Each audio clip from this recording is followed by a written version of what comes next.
everyone, my name's Tamara Chambers, and this is Tamara's Never Seen. I'm outrageously sick. Last week's episode was The Fugitive, which I absolutely adored, and in it, somebody said, "You'll now understand the reference from The Mask, the one-armed man reference." And I disclosed that I have never seen The Mask. So today I am watching The Mask. I'm pretty sure I've actually only seen bits and pieces of Ace Ventura: Pet Detective. I can't remember if I've seen the whole thing or if I've seen just like pieces, so I don't want to like do an episode on it and then realize I have actually seen the whole thing. And I really don't want to have seen something and then somebody to like comment like, "Oh, we watched that in high school, Tamara, you liar," and then like my credibility is shot. People already don't believe me. Give me those Mask predictions. Y'all have 20 minutes. Use hashtag Tamara's Never Seen. Frog emoji, just because it's a green face. I'm very excited for this. Can't wait to see it. Let's do it. You haven't seen that? Tamara's Never Seen. Smoking.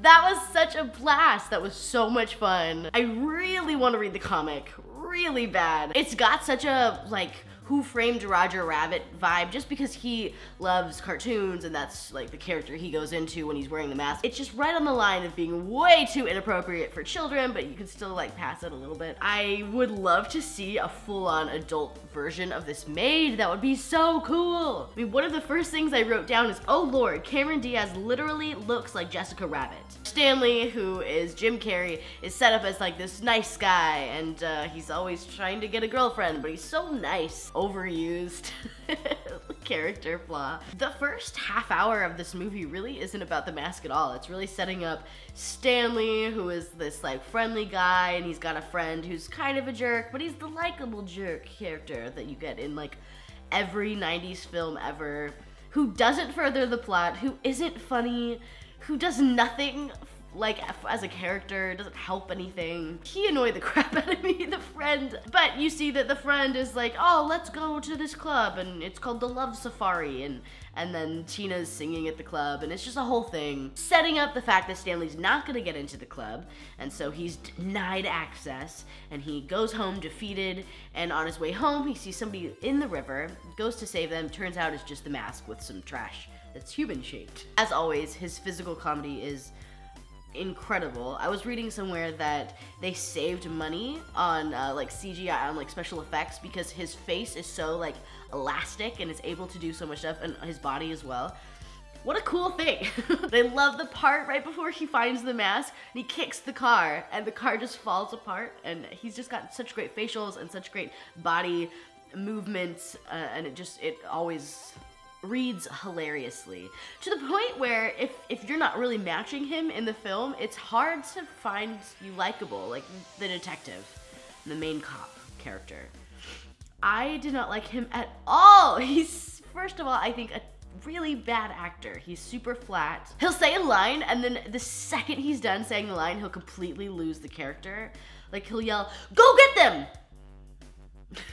Immediately lose his character. I feel like maybe he wouldn't be as bad if he wasn't right next, like playing right against Jim Carrey, who's the king of facials and the king of movement, and it's interesting to watch them together. I wrote down, he gets home from work and doesn't take his dog out for a walk, and as a previous dog walker, that stresses me out. You've been gone all day, buddy. Take your dog out for a walk.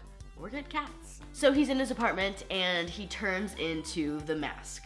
And I just am on board from the beginning. I love that it plays into who you are as a human, turns you into just a way more intense version of that. So he's very cartoony. I said this before, but very Who Framed Roger Rabbit, which I've seen, just so everyone knows. It's awesome. And then he goes to sleep, he wakes up, and it's all real. This is impossible. Tamara, that onesie is impossible. This is real. Then you find out about the whole plot point of how Peggy the journalist is here to ask him some questions, and Peggy's super cute and nice as well, and they could probably end up together and be super cute. I never trusted Peggy, not from the start. Never once did I trust Peggy. He's got his mind set on Cameron Diaz though, so he puts the mask to go back on, goes out, somebody stop me, it's the best. I am honestly digging Cameron Diaz in this film. And also, is that her voice singing in the club? Is that really her? Because I love love when actresses can sing. I think that's the coolest thing. This is absolutely stunning, and I mean, why didn't they cast me in this role? I know I was 3, but they could have seen this and known. I also wrote down, they're at the club dancing and ... kids movie?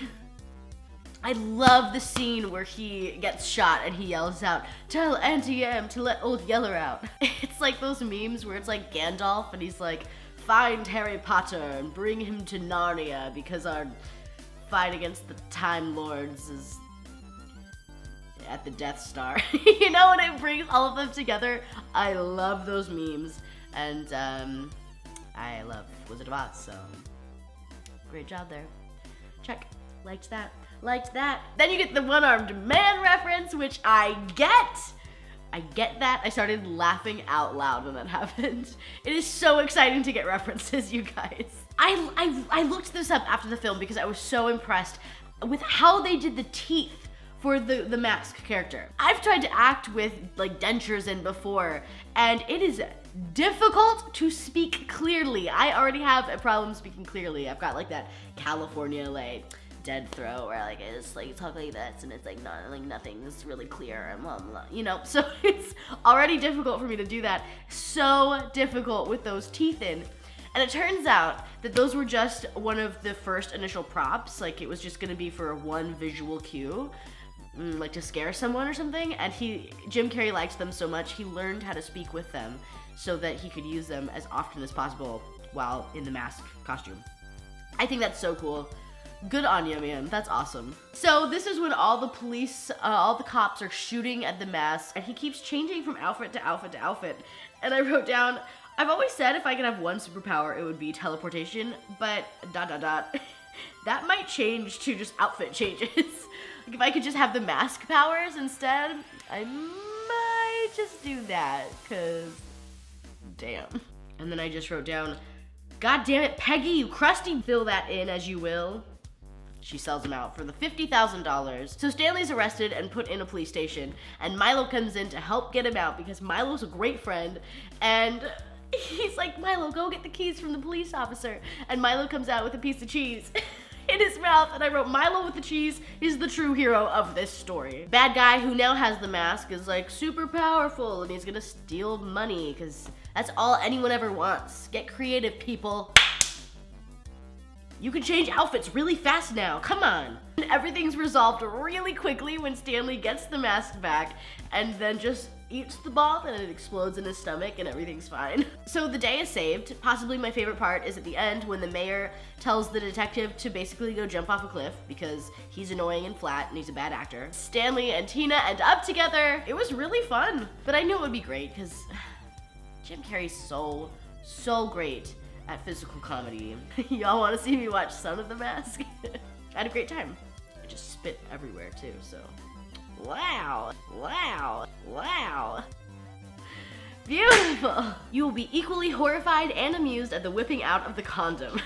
Yes, how is this a kid's film? Is it like Deadpool where it's like, no, this isn't for kids. I know it's fun, but adults can have fun too. Why is the Oscar statue made out of glass? Yes. Why? You will want to cosplay in Cameron Diaz's dress from her dance number with Jim Carrey. I would love if I could pull that off. Not sure if I can though. You may find a sudden urge to purchase trendy pajamas complete with pajama tie. I mean, this is pretty trendy. There's foxes on my feet, so I don't know. Pretty sure I'm rocking it right now. You'll find Stanley both pathetic and charming. Also, you'll really enjoy the Cuban Pete sequence. Loved the Cuban Pete sequence. I did find Stanley's character to be written a little too pathetic. I think that whole like, I hate this term, but like friend-zoned and the whole like too nice of a guy. Nice guys finish last. Like I think that's overdone a bit. So that was a little like, okay, we get it. I get it. It's a little obnoxious. But, I mean, the whole movie is so over the top that I'm not complaining about that. I'm just saying that's kind of what I felt a little bit. So yeah, for sure. Come on, it's Jim Carrey. Everyone loves him except for Tommy Lee Jones. He doesn't care. Oh, really good callback, man. Damn, that was really good. That is where I'm gonna stop that. I loved the predictions. I really enjoy the predictions a lot. Next week is going to be probably Escape from New York, and then the week after, I don't know guys, we're getting ahead of ourselves. Thank you so much for watching. I will see you next week. Bye.